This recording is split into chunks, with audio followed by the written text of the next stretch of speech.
Welcome, fellow freaks, geeks, and nostalgic 90s nerds, to my channel, Slime and Slashers, where, yeah, we talk about everything from Nickelodeon slime to horror movie slashers, but plenty of stuff in between. However, today, it's a very deep and serious discussion because today, we are discussing The Girl Next Door by Jack Ketchum. And boy, is this a hardcore book, and I can't wait to break it down with you guys because it's not just about my opinions here. This is the official meeting of my book club, the Midnight Book Society, so it is about all of our opinions, and I can't wait to really dive in with all of you guys. Let me put up this warning because we are talking spoilers today. So if you've not read The Girl Next Door, this is not a non-spoiler review. It is a spoiler review for sure. So just be warned. I'm going to leave that up for a while. We've got people joining us live in the chat. We've got Cool Gamer and my friend Kelly. Hey, Kelly. And Halco. Thank you all for viewing live. And thanks to anyone who's watching after the fact. I really appreciate all of you. All right. I'm just making sure the stream is going good, and it is. All right, so drop your thoughts on the book right away. Drop your thoughts or your ratings or anything you want to say. Obviously, this was a tough book to read. I know most of you, if not all of you, feel the exact same way. So this is going to be a little bit of a heavy discussion because it's only fitting it was a heavy book. Obviously, the fact that it's based on a true story is even more heart-wrenching and more terrible just to think about that this is even a real freaking thing. At least, the base case of it. I think the book's pretty brutal too, but I don't know how you guys felt about it. I thought that Jack Ketchum did a pretty good job at writing about this case, and he did a good job at bringing some thought-provoking segments into it. And it wasn't just about the story and the case. He made it kind of even bigger than that. He made it where the reader has to think and be like, oh shit, like, is humanity good? Is it bad? Is everyone, got this little sinister nature inside of them and it's just waiting for someone to say, hey, it's okay. You can be bad. So it really makes you think quite deeply. Also, think about power versus the powerless and what that means for people. And I don't know, I was really captivated by this story, but at the same time, it's like you wanted to keep reading, but at the same time, you wanted to shield your eyes and stop reading. There were parts where I was literally grimacing while reading this book, like grimacing. Now, I will say, I want to get this out of the way in a sense because I'm going to keep kind of alluding to this the whole stream. So I read this book just last month in March. I read this other book called Let's Go Play at the Adamses last year. And both books are based on the same case. And so there are a lot of similarities between The Girl Next Door and Let's Go Play at the Adamses, but there's two huge differences, like huge differences, to where they're completely different books in my opinion, but there are similarities too. I'm not going to, just diminish that there's big similarities. But yes, I think I would have had a different reading experience had I read this first. But because I read Let's Go Play at the Adamses first, this one was almost, this is going to sound crazy to you guys, this was easier to digest for me than I thought after hearing about all the things I heard going into this read about how terrible and gruesome it was going to be, and heart-wrenching and sad and depressing and just bleak. All of that was true, but I was almost prepared a little bit more than I think somebody who would have just read this blind without having read Let's Go Play at the Adamses. So Let's Go Play at the Adamses. The reason why it helped me get through this is because it also is bleak. It also is maddening. There are characters in there that you literally loathe and hate, just like in this. And this, we've got that aunt, freaking Ruth. I hate you, Ruth. Ruth, maybe the worst character of all time. And the fact that she's based on a real person is even more terrible. It's almost unfathomable, really, that this could be possible, that someone would allow a girl to be abused this way. And they're an adult. Like, they're a freaking adult. I don't understand. Obviously, in the book, I like how Jack Ketchum gives you little hints at the reason why Ruth is almost losing it and letting this occur. She's obviously at a point in her life where she's not happy. She's almost jealous of Meg. Of course, Meg is the main character in terms of she's the one who's getting the brunt of the abuse. However, her sister Susan isn't safe from the abuse either. So I can't even believe a person like Ruth really exists in real life or did exist. It's just really terrible to think about and very saddening to think about, to be honest with you. But I got the gist that maybe Ruth was just so down on herself and so like as I alluded to, jealous of Meg overall. And that's why I'm thinking she just let that get the best of her. But like when you're thinking that this is her aunt, Ruth is related to Meg, why would Ruth let this happen? And wouldn't Ruth feel for her, like, I'm guessing it's her dead sister or brother, or maybe it was her sister or brother-in-law. I don't know. Maybe the fact, I don't even know if, I can't remember if it says in the book. Do you guys remember? Are Ruth and Meg blood related or are they related by marriage? I really don't know, because if they were related by marriage, then I mean I wouldn't understand it either way. But I can't understand it if they're blood related and she's treating her blood related niece this way. I still can't. I can't accept it even if she wasn't related. But still, either way, it's bad. But do you guys remember specifically if Ruth was blood related to Meg or was it by marriage? They might not have even ever said that in the book. I'm not sure. But yeah, I I just I can't even say enough how tough this was to read. And I'm going to read some of the passages, not some of the more horrific passages, of course, but I think this was really masterfully written because I felt a different way after reading this versus Let's Go Play at the Adamses. And it's hard to explain both. Like I said, I don't want to downplay this book because it is bleak and it is brutal and it is depressing. Just all those words I keep using over and over again, and that I will keep using over and over again. But there's just something different about the way the author wrote Let's Go Play at the Adamses that's almost like in certain ways worse. In other ways, it's less gruesome and in your face. Monster Blood is here. Haven't read this book, but I'm here. Hey, Monster Blood, I don't want to spoil it for you. So if you care about spoilers, now there are two classes of people: people who will read reviews about this book and watch reviews about this book, but never plan on reading this book because it's too extreme. And then there are other people who are like, okay, I want to read this book, I guess, like because so many people are talking about it. I guess that's how I fell into that category, that last category. I can't speak today, by the way, guys. I just want to apologize. I have a feeling I'm going to be all tongue twisted because I have been filming stuff on and off all day, and it's been a terrible work day.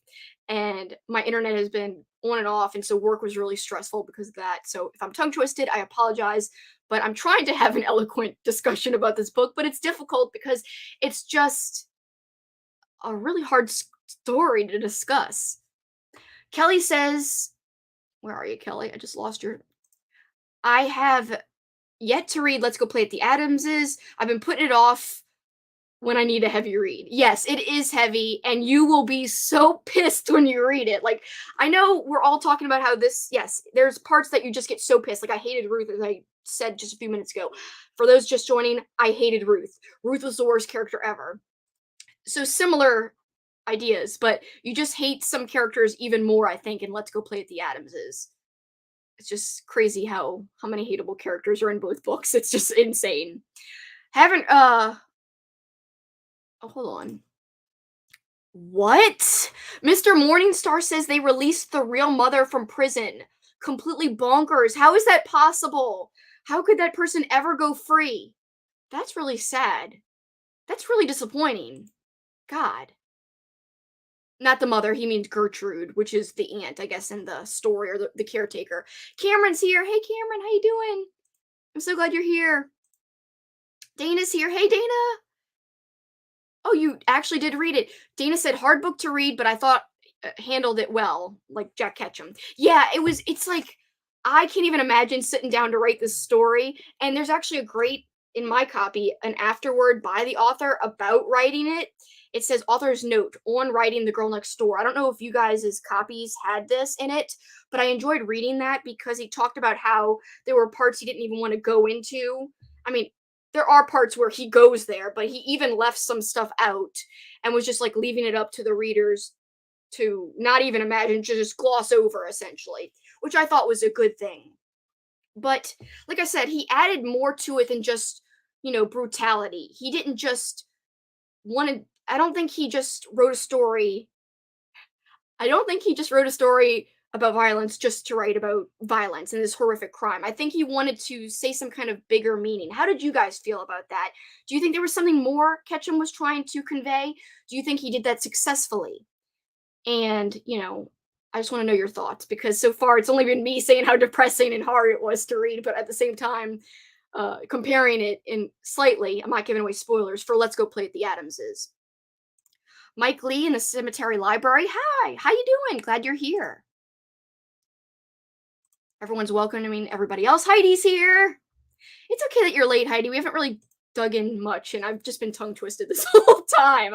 It's this book. It's got me messed up, like emotionally and also verbally. I can't speak. I'm like, must discuss this book, but it is like almost undiscussable. Like it's so difficult. Oh gosh, Mikey Lee says, I'm too scared to read it. I saw the movie and it messed me up. Here's a good thing. I'm glad you mentioned the movie. And Mikey, I'm sorry, there are going to be spoilers, but if you've seen the movie, I think you know the story pretty well. And I'm sure it's pretty faithful. In fact, there's an excerpt in the back of this book. Not only an author's note, there's an excerpt about the film in the back of this book. So, the film, I will never watch it. I get way more impacted. I don't know how you guys feel about this, but images and like movies, those affect me more than reading the story. Now, don't get me wrong, it hits hard. I teared up. I teared up, being completely honest, while reading this book. Same thing with Let's Go Play at the Adamses. Not only did I scoff, grimace, and go, oh, I like literally hit the couch for both books, but I also teared up. So it really, really makes you go through the gamut of emotions. Not just this book, but also Let's Go Play at the Adamses. But the movie, I just don't think I could go there. When there's something about it being right in your face, shown on screen, and when you've got good actors in a film and they make it seem like you're not even watching a film. See, no disrespect to people who like theater, but I've never been able to get into theater because funny thing is I was in plays, but in terms of watching theater, I've never been able to get into it because the acting is different. Like it's almost okay to be over the top and cartoony, whereas in a lot of dramatic movies, that is not there. You're able to suspend your disbelief so much because the actors do a great job at making you believe their emotions are real and the script is real, as in what they're saying is real and what's happening is real. And so to me, movies just take it to another level for me. And that's why I 100% know that I could never watch the movie that is based on this book. There is just absolutely no way. I think it would destroy me, to be honest with you. So, Mikey, you are braver than I because although I read this, I don't think I could ever watch the film. Mikey says, I've read so much respect about Ketchum that it might be a reason for me to give it a go. I will second that idea and tell you that Ketchum did a fantastic job with the story. I think in the wrong author's hands, this could have been a disaster. Not to keep going back to Let's Go Play at the Adamses, but I just don't think it's as well told. But at the same time, it's a different story. There are two major differences that make it completely hard to compare it, eye for eye with The Girl Next Door. So Kelly says, I think Ketchum was trying to say how people can be monsters when given the right circumstances. Like the neighborhood kids gradually started joining in because they had the opportunity to do so. There are even passages that do reference and allude to that, Kelly. Very good and astute observation because there are passages in the book where literally they're talking about like what does it take? And there's literally talk about power. In fact, even Alex the Bookubus, I'm looking at her Goodreads rating right now on my side monitor here. She rated it 5 stars, by the way. Check out her channel if you haven't already. The Bookubus, wonderful. She even quotes a part of the book about, power, and I will read that part too because I actually have it marked as well. In the basement with Ruth, I began to learn that anger, hate, fear, and loneliness are all one button awaiting the touch of just a single finger to set them blazing toward destruction. And I learned that they can taste like winning.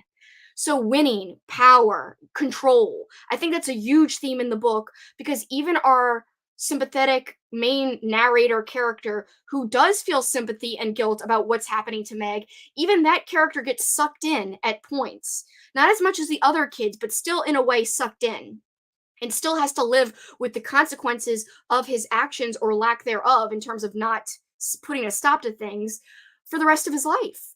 So, yeah, uh, Very deep stuff in my opinion. I think Ketchum really, really did a good job at putting all these subtle notes in there, and sometimes they're not just subtle, they're in your face. So he did a great job at weaving all of this into the story.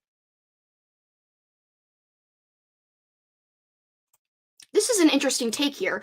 Mr. Morningstar says, I think Ketchum was successful at novelizing a horrid true crime event. I'm in the minority in not loving his writing style, but he portrayed the shock and awe so vividly.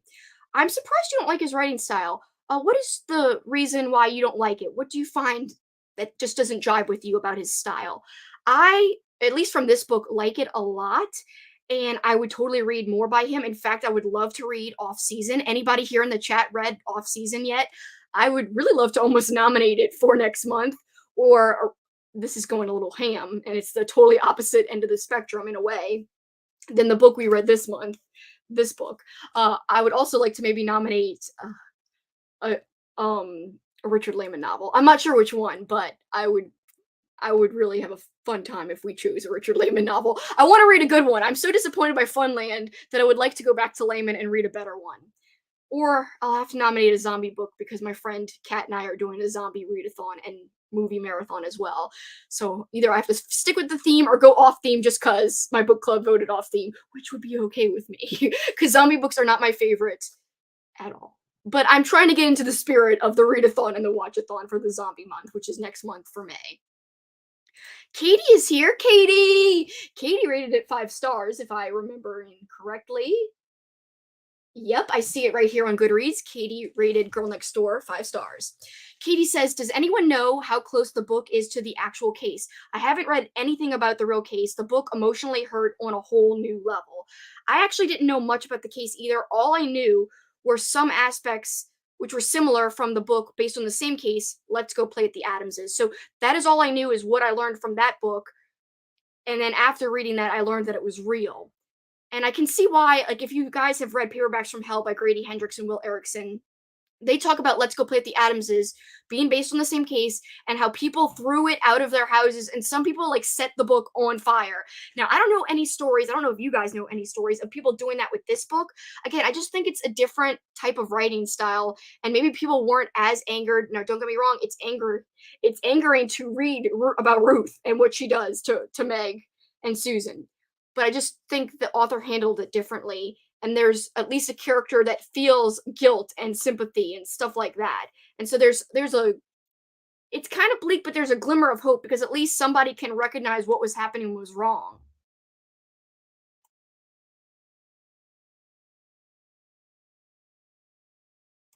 Dana says, I'm guessing she means Ketchum. Ketchum really gave her, the victim, a voice and showing what true monsters, seemingly normal people, can be and are. She deserved her story to be told and people to know the trauma she suffered and not forget what they did. That's one take, Dana, and I agree with you.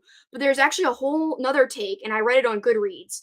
Not Goodreads, Reddit. There might be some reviews on Goodreads that say the same thing, though.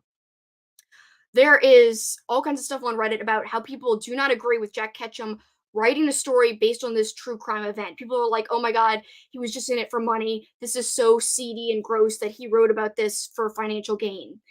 And then there were other people trying to defend him, like he probably didn't make a lot of money from this, and to be fair, blah, blah, blah. My take on it is I mean, you've got true crime novels, and that's just straight telling of the story.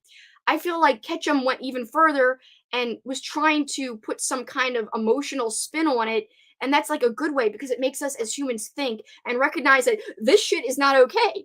This shit is horrible. And it really brings the horrid event into the forefront of the conversation. How could this happen? How can we avoid this happening? What was wrong to have had this go on? I just think it's an opportunity to examine what happened and why and how to not let it happen ever again. That's just my opinion. If you guys disagree, I totally understand. This is probably a polarizing book in a way, and I'm sure it's raised a lot of different emotions for many people. And all of that is understandable and all of that is valid.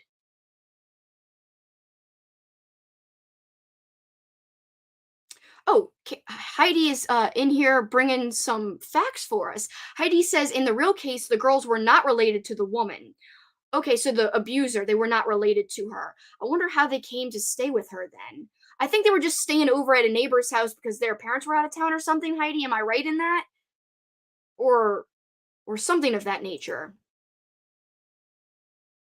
Katie said she didn't know the two books were based on the same case. Let's Go Play at the Adamses, which is a tongue twister of a title, by the way. And I've said it a lot tonight. And The Girl Next Door. And yes, they are based on the same case, but there are some major differences that make reading both worth it. If you've read one or the other, you should really pick up the opposite one, the one you have not read yet, because I would love to do a spoiler filled stream talking about both and being like, what? Someone who has a fantastic review of both books, which doesn't contain spoilers, Ali over at Criminali. You could find that video on his channel. I think he's got it highlighted like on his main page. I think it might even be like pinned at the top or something. He talks about this book and Let's Go Play at the Adamses, and it's one of the few people I've seen discuss both books in the same video. Alex, when she reviewed one or the other, she mentioned the opposite book, but she didn't review them both at the same time per se. But yes, Alex the Bookubus also has a video on her channel at least about at least one of the books, if not both. Wow, Mr. Morningstar, hardcore over here. He watched both of the film adaptations and they were both pretty tough to get through. One is the same title, the other is An American Crime with Elliot Page. I've heard about An American Crime one. I heard that one's brutal, but I'm sure they both are pretty freaking tough to watch and I know I can't watch them. I just know it.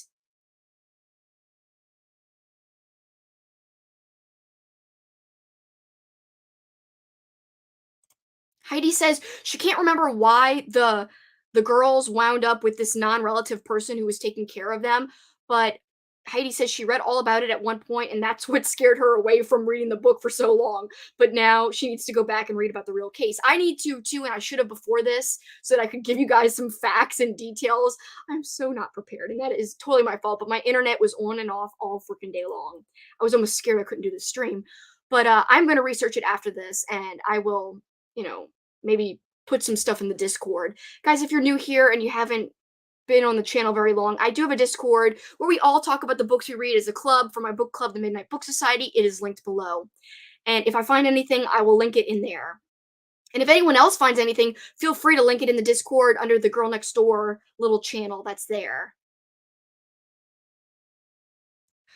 Mikey is suggesting a YouTube channel that breaks down the case in a video, and the channel's Bailey Sarian, and I'm probably butchering that, so I'm so sorry.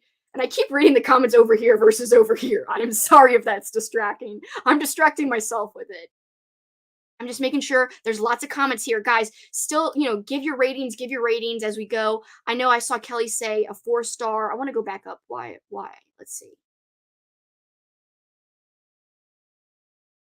Cameron, did you give it a 5? I think I'm almost 100% positive you gave this book a 5-star, right? If you're still here, if you're able to still be here. Here we go. Kelly said, I think I gave it a 4-star, and you did, Kelly, because I saw it on Goodreads. I'm spying on everyone's Goodreads page. It's kind of, I'm scary. I'm spying. But yes, I saw you gave it a 4. It's so scary that it's based off a true story. I don't know how people can be such monsters. Yeah, that is the true freaking hard part about this book, is that it's based on something that's real. If it was just fictional and it wasn't even realistic, I think it would be a little bit easier to read about. Like, when I read animal attack books, I love those books because you don't have to think too deeply and it's really not very realistic. And so to me, it's just like, suspend your disbelief, go along for the ride. But when we're talking about a book like this is like the exact opposite of a freaking good time animal attack book, because this is so realistic, and not only realistic, but it happened. I just don't know how close the details were, but I'm pretty sure it's pretty damn close. And that is a freaking shame. Ashley dropped by earlier and said hello, but she couldn't stay. 5 stars from Cameron. Yay. Not yay. It's hard to talk about this book and say it was such a good book, and then like you feel weird about saying that. It's just like such a weird thing. Sorry for coughing. All right, at least I muted the mic. I told you guys I've had such a long day. Heidi also gave it 5 stars. So yeah, although it was difficult, I think the 5-star rating, at least for me, was warranted because it made me feel so much stuff. And when a book can make you go through the gamut of emotions, just to reiterate this because I said it earlier, I think that book is worth reading. I think that book, if you're able to get past the triggers, is a special book. Oh my god, Mr. Morningstar sent me a tip! This is the first tip I've ever gotten. Oh my god, oh my god. Thank you so much. Sending a tip because I feel like you need to cleanse your palate from all the brutal violence. Buy a cheesy feel good used book, lol. Thank you so much. Oh my god, it's the first one I've ever gotten. I forgot that I have like these super chats enabled so people can like tip me and stuff. It's so weird and it's real. Oh my god, thank you. I'm like freaking out here in a nice way. Oh my god, I really appreciate that. Back to more depressing things. It feels weird to say it. Katie says, everything about this is just so uncomfortable." And she's thanking Heidi and Dana for the info, because I think Dana also said more. Ooh, and she's talking about she has read Off Season. Ooh, Dana, ooh. She says Season is a rough one too, but obviously Girl Next Door is probably harder for most people, and it was harder for Dana. If you like his writing, Off Season is a must read. I want to read Off Season. I mean, I'm only me would get this excited about a freaking book about, I think it's about cannibals and stuff. Only me. I don't know what's wrong with me. Plenty is the answer. All right, I'm still scrolling. I don't want to forget any good comments here. I'm so sorry, guys. Dana says the actual case is even worse. She says she thinks some of the things just couldn't be written. So, I mean, even Ketchum says, like I said, in the back of the book in his author's note, he says, like, I just didn't even write about certain parts of the case. To me, that's wild because he goes to really extreme places in the book. And the fact that the real thing is even worse than what's like, you guys remember the part with the iron? Like, I freaking nearly cried during that part, but I don't think that's the part that I cried at, but I almost did cry at that part. It was a part a little bit later that got me.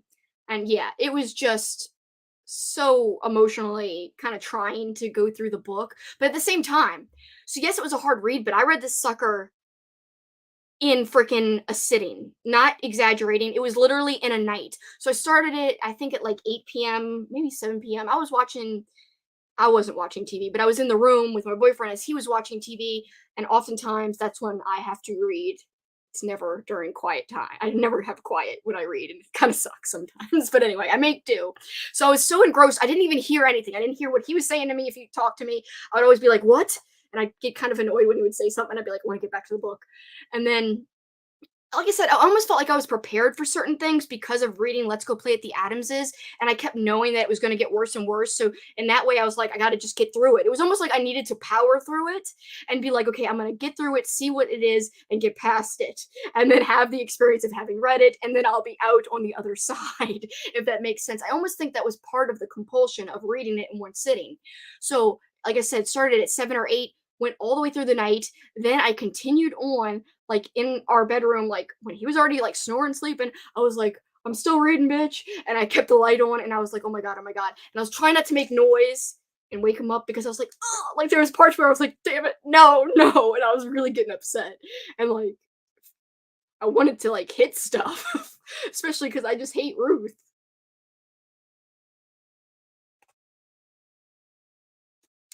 So Mikey says, does the book talk about why the woman lets kids do this stuff?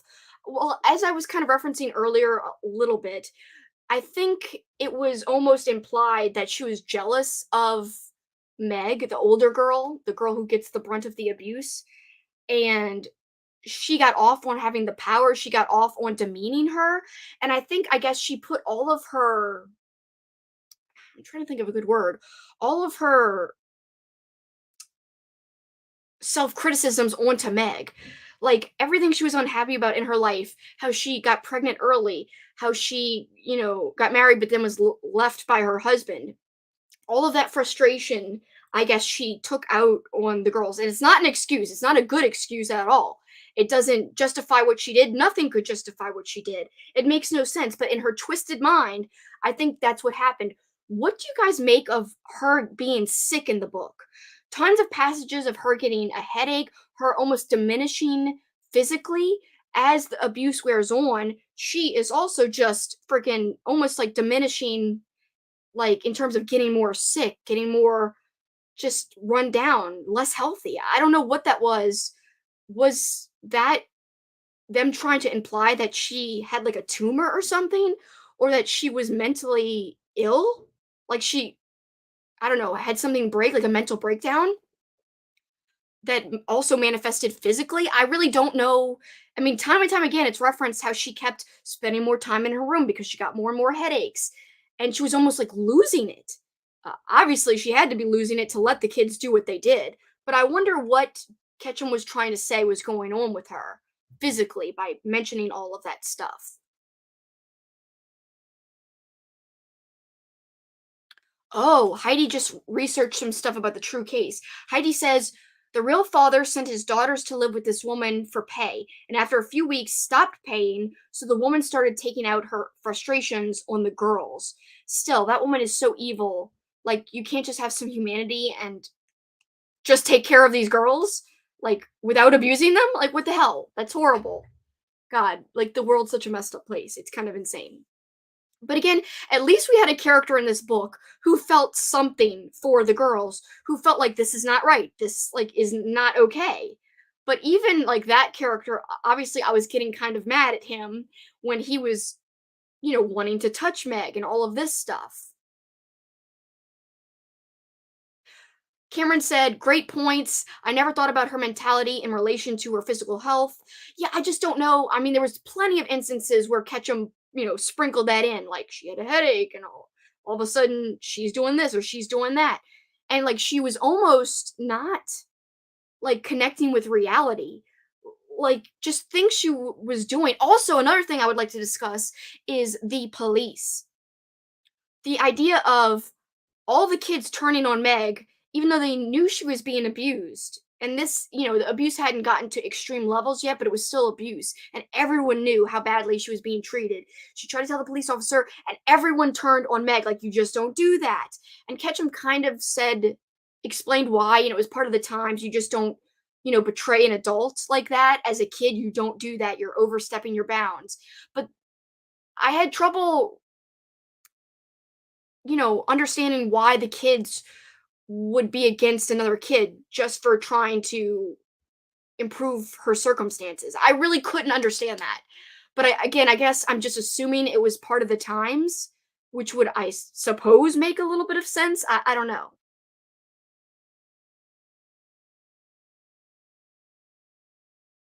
Katie says, almost feel like Ruth started feeling some sort of guilt and it started to, like, manifest physically perhaps. But, after the more brutal attacks on her, they gave her blankets and water and all of that stuff. Yeah, like, but at the same time, some of the other brutal attacks are followed by even more brutalness. Like, for instance, oh my God, guys, the hardest part to read in the book, or one of the hardest parts, where they sew that stuff into her skin about, like, F me and all this stuff. Like, I can't even believe that was in there. Like, I can't even believe it. I freaking hope that didn't happen to the real girl, because that was so difficult to read. And they almost, like, there's a part where they're describing it, but then like they stop and like fast forward and the words are written. So I'm glad, like, in excruciating detail, like, Ketchum didn't go through the whole thing of them sewing in each and every word. But like, oh my God, like that's really was like the breaking point for me. I was like, this is like, I think that might have been when I cried. That was just like extreme to me. Like, she has to live with that. Not only have they broken her mentally and emotionally, but now they have scarred her beyond repair physically.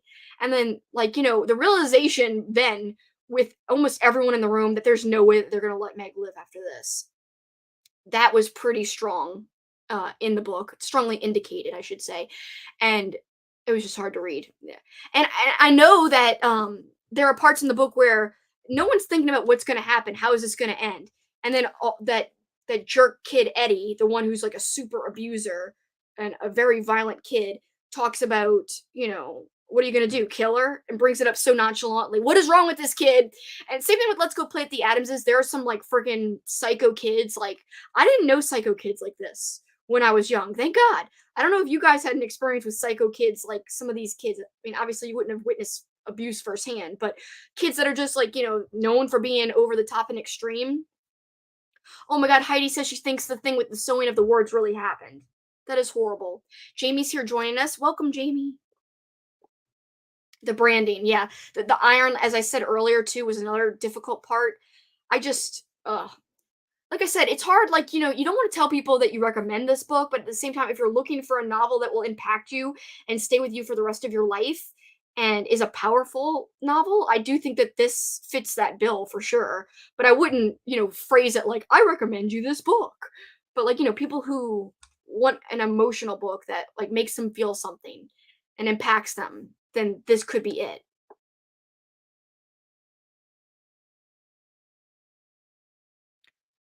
Heidi says what they really carved was "I'm a prostitute and proud of it." My God, that's horrible. I'm like flabbergasted that that part's real, and that's a very long like statement. So you're saying that they carved that long ass statement into her. Like I can't even imagine that. I can't even imagine that. That's like horrific and horrible. Uh, our book club member Tyler also said they also gave it a 5-star review and said, if you can read this entire book knowing it's based on a true story and not cry by the end, I'm going to wonder if you have a heart. Normally I think saying that is harsh, but dot dot dot, well said. I mean, I wouldn't judge anyone because some people don't cry easy, but I did personally cry and I understand the statement for sure.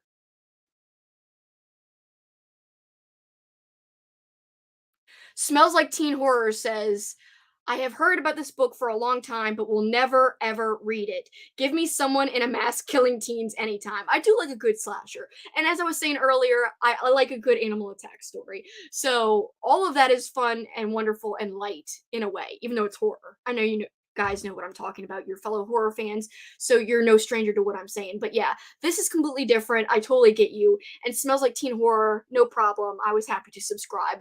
Guys, if you didn't know Elizabeth Sagewood, one of my friends, a wonderful channel, you should subscribe to her. She was promoting Smells Like Teen Horror on Instagram today, and I decided to go and subscribe because any friends of Elizabeth is a friend of mine. And if I could speak like in an eloquent way, I would tell you that yes, we should all support each other. I'm a big fan of that. I like to support all channels, especially lesser known channels and lower sub channels. But really, any good channel I support. I don't care how many subscribers they have. If I enjoy watching the channel, I will support. So I encourage everyone to sub to Smells Like Teen Horror, but also Elizabeth Sagewood, who is the person who told me about Smells Like Teen Horror.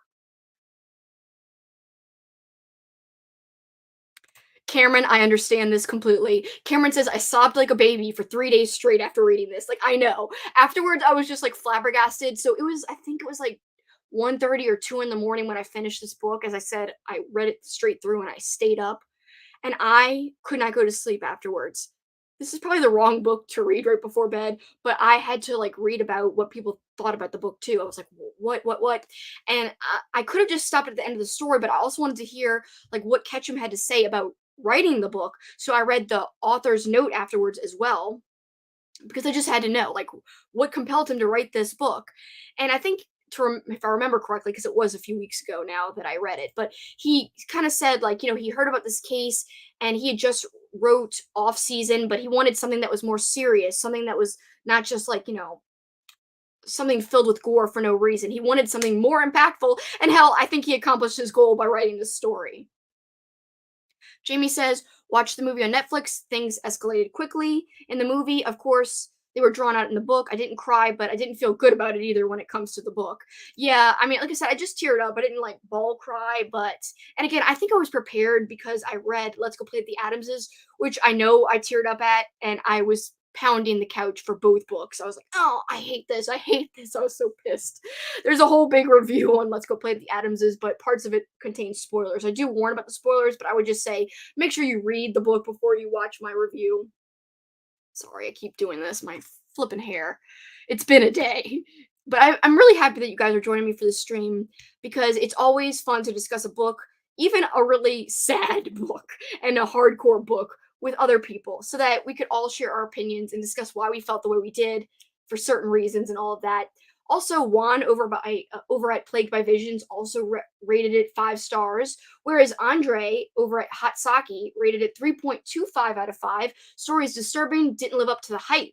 While the story was decent, I felt the writing was quite weak and the dialogue clunky. I don't think so. I personally don't agree. But to each his own, I respect the opinion. And he said more about it too, but it's a long review. I'm just trying to see if any other people personally know what they rated it. As I told you guys earlier, Alex the Bookubus rated it a 5. Lots of fives from people I know, actually. Also, my friend Daisy from Daisy Reads Horror says, to be honest, for the first time, I am at a loss of what to rate this book. If I would have known it was based on the Sylvia Likens case, whatever. I'm so bad at things like that. I'm sorry for butchering everyone's name so much. If it was based on the real case, I wouldn't have read it. Extremely disturbing, especially so because it's based on a true story. And people are talking about the movie in the reviews. So yeah, lots of people saying a mixture of different things on Goodreads. And this is a good point. I think this is a very valid feeling to have after reading this book. Jamie says, I guess numb would describe the feeling I had after reading this book. Completely numb is how she felt afterwards.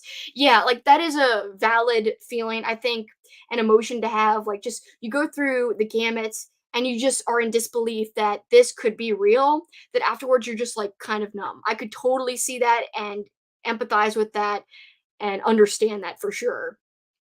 That makes a lot of sense that you would feel that way. So yeah, I just want to quickly read some parts of the book. Do you guys have a specific scene, without going into too much detail, that really impacted you? And what do you think about the opening of the book? I'm about to read the opening excerpt because I think it really packs a punch and sets you up for what you're about to go through pretty accurately. Again, I like Ketchum's style. I thought this was really well done. So, right away, chapter 1, page 1, you think you know about pain? Talk to my second wife. She does, or she thinks she does. And then he describes the story where she was attacked by a cat. And he says, my second wife says that's pain. She doesn't know shit, that woman. Evelyn, my first wife, has maybe gotten closer. There's an image that haunts her. And then they discuss, the story about his first wife going through a car accident with her former lover. And he says, that is why she's closer, even though she blocks out what she knows, even though she sleeps nights. She knows that pain is not just a matter of hurting, of her own startled body complaining at some invasion of the flesh. Pain can work from the outside in. I mean that sometimes what you see is pain, pain in its cruelest, purest form, without drugs or sleep or even shock or coma to dull it for you. You see it and you take it in, and then it's you. You're host to a long white worm that gnaws and eats, growing, filling your intestines until you finally cough it up one morning and up comes the blind pale head of the thing sliding from your mouth like a second tongue. No, my wives don't know about that. Not exactly. Though Evelyn is close, but I do. You'll have to trust me on that for starters. I have for a very long time. And so then he talks about why he speculates things might have happened. Like he says, it was a time where, the Cold War and air raid drills in school. And I think about all of that. I say to myself, something weird was happening, some great American boil about to burst, that it was happening all over, not just at Ruth's house, but everywhere. And sometimes it makes it easier what we did. I just I just like that because he's obviously kind of struggling with everything and living with it all.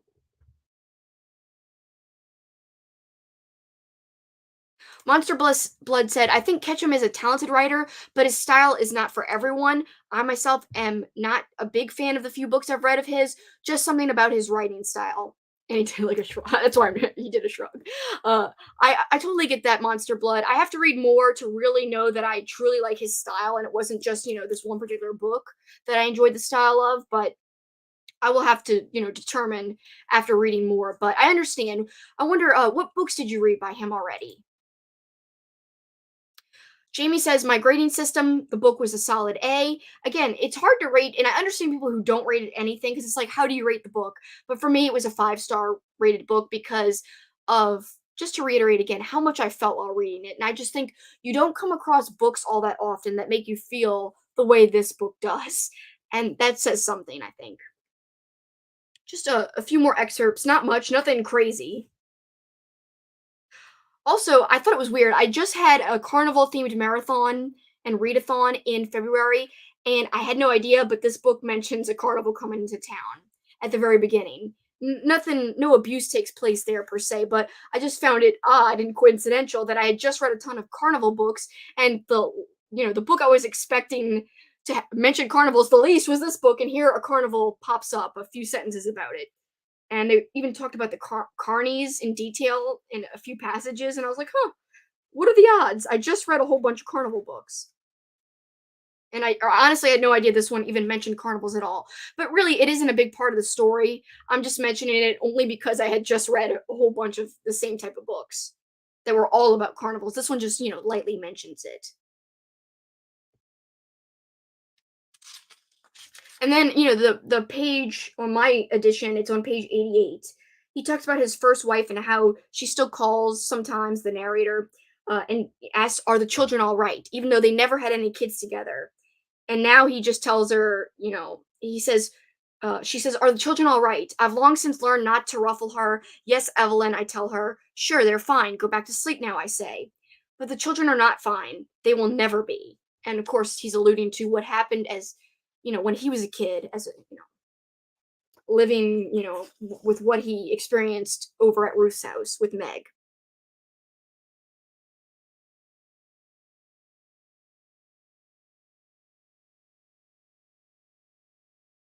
So here's the part where I told you guys where I thought it was crazy. Here's the reasoning why all the kids ganged up against Meg for trying to report everything that was happening to the police officer.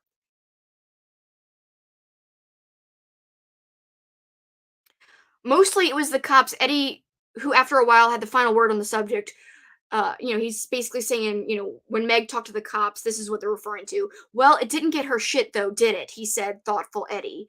But it was true, and strangely enough, in the course of the week that followed, our feelings slowly changed towards Meg as a result of that. From admiration at the sheer all or nothing boldness of the act, at the very concept of challenging Ruth's authority so completely and publicly, we drifted toward a kind of vague contempt for her. How could she be so dumb as to think a cop was going to side with a kid against an adult anyway? How could she fail to realize it was only going to make things worse? How could she have been so naive, so trusting, so God and apple pie stupid? The policeman is your friend. Horseshit. None of us would have done it. We knew better. You could actually almost resent her for it. Like, I mean, I guess it was a different time. You just didn't, you hid stuff. I guess household abuse was a bigger thing back then. That makes sense. As a modern person, it's so hard to read that and really understand that mentality.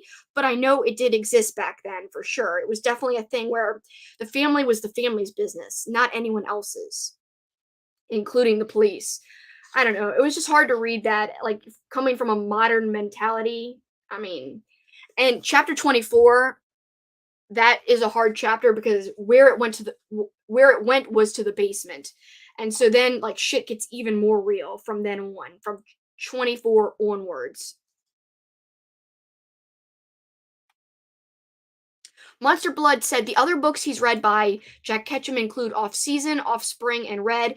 They were all about a 3-star book, all about 3-star books for him. I understand, not for everybody, but I want to give Off Season a chance. And here's where the narrator's talking about being corrupted.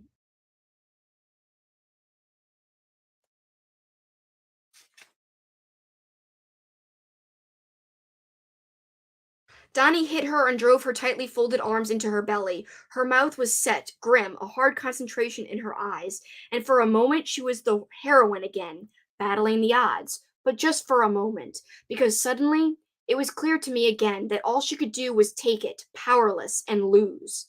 And I remember thinking, at least it's not me. If I wanted to, I could even join them. For that moment, thinking that, I had power. I've asked myself since then, when did it happen? When was I, yes, corrupted? And I keep coming back to exactly this moment, these thoughts, that sense of power. It didn't occur to me to consider that this was only a power granted to me by Ruth, and perhaps only temporary. At the time, it was quite real enough. As I watched, the distance between Meg and me seemed suddenly huge, insurmountable. It was not that my sympathies towards her stopped, but for the first time I saw her as essentially other than me. She was vulnerable. I wasn't. My position was favored here. Hers was as low as it could be. Was this inevitable, maybe? I remembered her asking me, why do they hate me? And I didn't believe it then. I didn't have any answer for her. Had I missed something? Was there maybe some flaw in her I hadn't seen that predetermined all of this? For the first time, I felt that maybe Meg's separation from us might be justified. I wanted to feel it was justified. I say that now in deepest shame. And so to me, that passage alone, like just, it's powerful. It's someone, kind of struggling and grappling with things that happened when they were a child and didn't have a full concept of the world. And I think the big difference between these two books, this book and Let's Go Play at the Adamses, and it's not a spoiler, it's that I can understand the mentality of at least one of the children in this book. And because, he's struggling, he doesn't understand things. Things are just unformed and complicated. You don't even know who you are then. And again, there's this adult that's like, kind of putting things into motion, putting ideas in heads. It's not excusable. I mean, I would think that the kids would even realize it's wrong, even with the adult's influence, but I mean, there are things that I could at least understand in this book in a way, not really though, but at least like that like passage right there, saying this was my justification in my head, but it really makes no sense. And I say this now with the deepest shame because it's inexcusable. I just like that kind of going back and forth, wrestling with this in his head later as an adult. It's very multifaceted and a very difficult thing to convey in a book, but it's done so very well by Ketchum, I believe, in my opinion. He even goes on to say, uh, later on the next page, the truth is that it was me. I'd been waiting for this or something like this to happen all along. It was as though something starkly elemental were at my back, sweeping through me, releasing, and becoming me, some wild black wind of my own making on that beautiful, bright, sunny day. I asked myself, whom did I hate? Whom and what did I fear? In the basement with Ruth, I began to learn that anger, hate, fear, loneliness are all one button. This is what Alex quoted earlier, all one button awaiting the touch of just a single finger to set them blazing towards destruction, and I learned that they can taste like winning. Again, power versus powerless. Kat says, popping in to say hey, not staying since I've not read the book. Have fun, y'all. Hey, Kat, love ya. Thanks for popping in. I appreciate ya. And I don't think you ever want to read this book. I think it'd be way too hardcore for you in terms of sad, sad, sad, sad.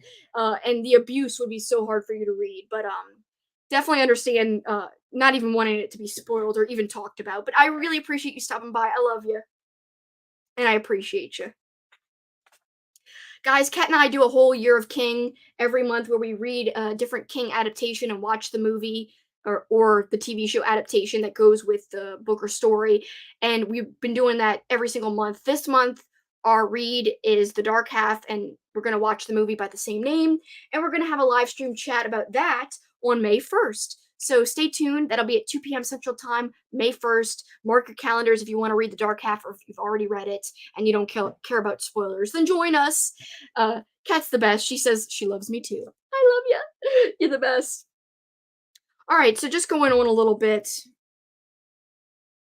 Then they're going crazy with their permission to take her clothes off. Oh, it's horrible. Uh, it's just there's so many tough parts in this book, but I think the passage I just read to you guys about him struggling with the power and the powerlessness type of idea, I think that's a very strong undercurrent of this book, and I actually think it's a very strong undercurrent of Let's Go Play at the Adamses. But there, and this is not a spoiler, the big difference there is they abuse an adult or what they consider to be an adult. It's technically like a very young adult, like a college age girl, and Let's Go Play at the Adamses. So it's their babysitter in that book. And that is said right on the description. It's not a spoiler. So that's a big difference. It's not kids abusing a peer, it's kids abusing like an older person. And in a way, they're drunk with power too in Let's Go Play at the Adamses. So different kinds of books in a way, especially with the person who's being abused. I think that's very starkly different in both books. But same theme, power versus someone without power. And the people with the power get drunk on that. And I do want to mention, I don't know how you guys felt about it, but I never played a game like this war game. Yeah, tag, yeah, I don't know. I just can't remember playing something as harsh as their war game where they tied up somebody and like tortured them like they did in this book for fun. Like, I don't know about you guys, I won't judge you if you played this game, because it doesn't just appear in this book, it's appeared in other books I read too. That's why I'm like, what the hell is with this war game? I mean, I understand just playing like, war, but not hurting people. Just like, fake guns, like, squirt guns or, the kind with the little rubber stuff that sticks to walls and stuff. I don't know. On a lighter note, just for a second, I'm wearing Lunchable earrings. They're mini Lunchables. You can't see them very good, but that's what they are. And look, nutrition info on the back. Because we're doing the whole old school April, I wanted to wear like some kind of old school 90s thing.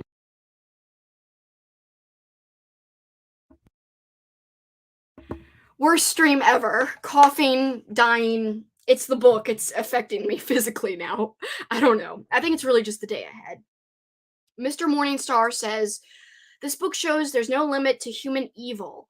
I worked alongside law enforcement on some projects. We heard cases like the microwaving of an infant and a toddler drowned in a washing machine. That's horrible, but you're right. This is what this book conveys is that there are some really dark places that humanity has gone. And it's a shame. It's scary. It's one of the scariest things. It's a horror that is very realistic and real and something that, I think the great thing about fiction is it's a way to address real life fears, address things that we don't often think about every day, and a way to come to grips with that and to start to analyze how we feel about that, and a safe place to examine why we feel the way we do about certain things and why certain things affect us the way they do. So I just think fiction and horror fiction specifically is a wonderful place to examine all of that. And again, I do want to shout out Juan over at Plagued by Visions, who has this wonderful Faces of Horror tag where he talks about, horror is trashed on as a genre. Everyone shits on it, pardon my French. Everyone's like, oh, it's the worst. It's so, I don't know, like uneducated and you just gross and grimy and no one that's educated would read it. That's not true. And Juan's tag is to talk about the horror that made us think and feel. And I think that's a very good tag and I would love to do it eventually. I just haven't had the time. So I just think it's a great way to examine things that are deeper. That, I mean, you could do that with any type of fiction, but I do think horror is a perfect type of fiction to really get into the nitty gritty and discuss all of this and to think about all of this. And that's why I love horror so much. It's a great genre, and I will never bash it like other people do. Of course, because I like it, but I think non-fans are the ones who bash it, not, of course, fans like me and you guys. Cameron's laughing because I said, on a lighter note, I'm wearing Lunchable earrings. That is funny. Like, when you quote it like that, it is kind of weird that I said it like that. On a lighter note, I'm wearing Lunchable earrings. Cameron says he's been staring at my Lunchable earrings the entire stream, and it legit helps to break the ice that is this book. I'm so glad.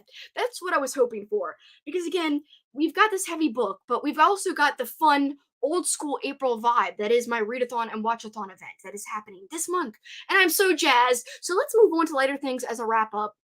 If you guys haven't gotten the chance to shout out your rating or your opinion, or if you want to have any final say about the book, please do so in the comments and I will read it before I leave. But I want to start talking about some fun, more jazzy things and some uplifting things. Like I said, the Lunchable earrings, but more so the whole entire old school April. I want to send a big thank you to anyone who's participating with me, whether it's for the readathon or the watchathon or both. I really, really appreciate it. It's been a great excuse to kind of dive back into my childhood stuff that I love, which I do every now and then. It's not like this is the first time I've watched old stuff in years, but I will say it's a good excuse to do it for a prolonged period of time. Because otherwise, I would just here and there, maybe watch one little thing or, watch one movie here or there that's old and that makes me feel nostalgic, but this is me like doing it in a very concentrated dose and I'm like, yeah, I have watched so much good stuff it's not even funny. Like Gargoyles, I just watched 5 episodes the other day, the Disney show about the actual gargoyles that come to life. Goliath, oh my god, such an eloquent voice and it's like so deep and like crazy and awesome and majestic. And yeah. Oh, it's been great. And I also watched freaking The Haunted Mask the other day, and I read The Haunted Mask, of course, the Goosebumps book by R.L. Stine. Both wonderful experiences. I've already seen The Haunted Mask, the adaptation, the TV adaptation, but yeah, I had not read the book. great experience reading it and then watching it shortly thereafter. Oh, it was so good and it was great. And there was actually like one or two differences between the book and the show. So I thought that was interesting and I had a lot of fun. I watched one episode of Are You for the Dark? I watched so many good episodes of Pete and Pete. Like now all I want to do, to be honest with you, is watch Pete and Pete because I posted it on my Instagram story, so I'm sorry if this is repeating for you guys. And if you're just joining the live stream, I'm just, talking about some light fare as we wrap up the discussion. So if you're just joining, we're wrapping up our discussion and we're talking about fun, light things, not the book anymore. But I might, highlight some comments if anyone else wants to drop what they thought about the book. I will highlight that. So if you're just joining, drop in the comments what you thought. But I'm gonna be talking about light things right now. Pete and Pete, the thing I put on my Instagram. Oh my god, it's so great. It's the what is it? What is it called? I just freaking posted the name of the episode. But it's the one where they're the two Pete's, little Pete and Big Pete, are fighting over the bowling ball, and freaking oh my god, it's great. And so the bowling ball is called Rolling Thunder, and it's been passed down from Wrigley to Wrigley. And the two Pete's are trying to determine who gets the Rolling Thunder bowling ball because it's a very special bowling ball with like powers and shit. So oh my god, it's so good. Where are ya? Name of episode. Where are ya? I know I just posted about it. I've got a whole old school April highlight page or like section on my Instagram profile. Go, go, go, go, go, go, go. Where are ya? I also rewatched Pete and Pete Nightcrawlers. Oh, it's so good. It's so good. Yeah, and I've got him saying it. So the episode is called When Pete's Collide. Duh, Kelsi. I just freaking looked at the episode title.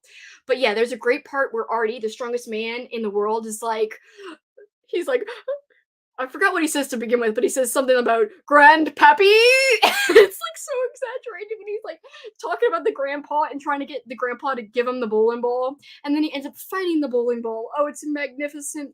In fact, I've got to freaking play it for you guys. Hold on, it's gonna come up. If I have my You know what I've come for, grandpappy?